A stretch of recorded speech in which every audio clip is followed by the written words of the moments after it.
बरोबर आहे. तो जो रॅबिट होल्डर आहे. काय आहे? Rabbit holder. जर तुम्हाला रॅबिट अॅनिमल एक्सपेरिमेंटसाठी वापरायचं असेल तर त्याच्यामध्ये ठेवायचं आहे. हा अॅनिमल केज आहे. जर माईस रॅट असेल तर ह्याच्यामध्ये ठेवायचं आहे. पाण्याची बॉटल ह्याच्यातनं सोडायची पाणी. फिडिंग मटेरियल इथं ठेव. पाहिजे तसं ते फिडिंग हे पण येते पाण्याचं सोयीसाठी. रॅट ह्याच्यासाठी वापरायचं. कशासाठी? माईस आणि रॅट. हा जो आहे तो सॉक्सिलेट अपॅरेटस आहे.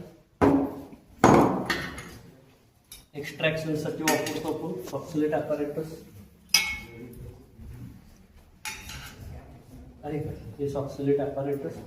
Round bottom flask, extracting chamber आणि कंडेन्सर आहे. त्याच्यामध्ये तुमचं मेन्स्ट्रम असेल, इथं क्रूड ड्रग असेल, तुमचं कुठले हर्बल ड्रग असेल, इथं जे काय मेन्स्ट्रम म्हणजे अल्कोहोल असेल तर तुम्ही हीट करायचं. अल्कोहोल हीट केलं की ह्या साईड ट्यूबमधनं इथं वेपर्स जाणार. वेपर्स इथं काय होतात? कंडेन्स होतात.